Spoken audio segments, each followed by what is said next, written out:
Hello guys, good evening ulit. Ah, ito yung namin, yung part 2 na sinasabi ko. Na ito yung sila na na to sila. 2 weeks old na, malalaki na.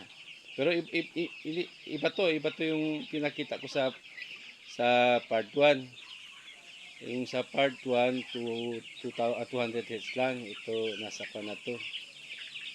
350 heads. Ah, malalaki na sila.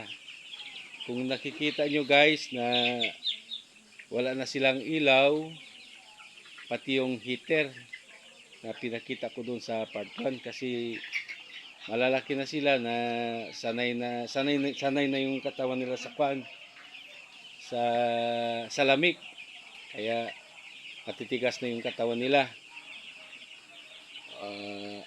Pati mainit na rin yung katawan nila dahil sa pits kasi malalakas tong kumain, kaya eto na sila oh.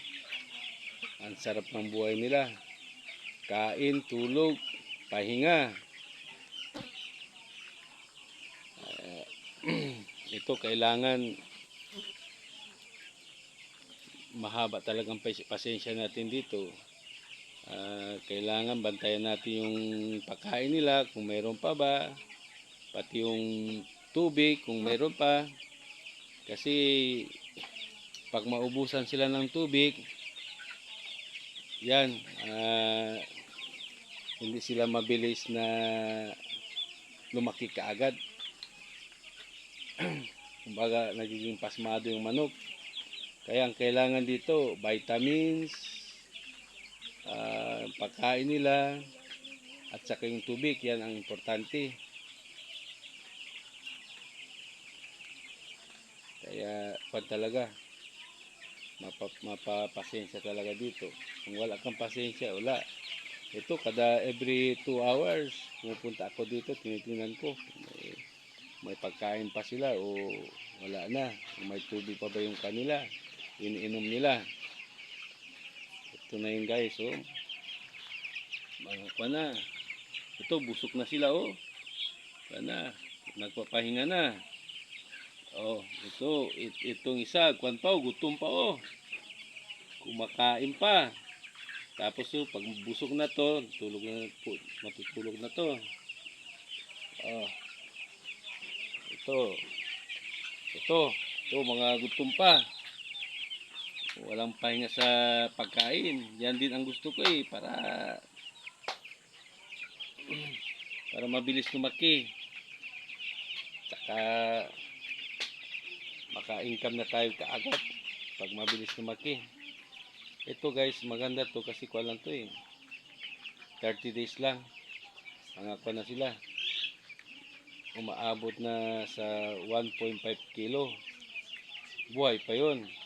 Pero kung katayin na sila, aabot na lang siguro mga sobra 1 kilo.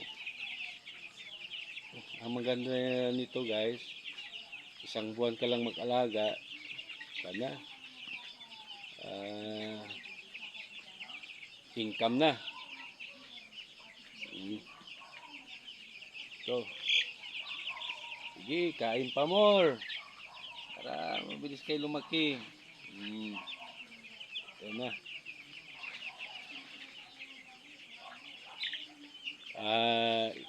Mayroon pa kami guys, part 3, pakita ko rin sa inyo na na sila nasa 20 days na, sobra na silang 1 kilo. Sa part 3 guys, ipakita ko rin sa inyo. Ibang kwan din yun, ibang kwan din, ibang manok din yun doon sa kabila.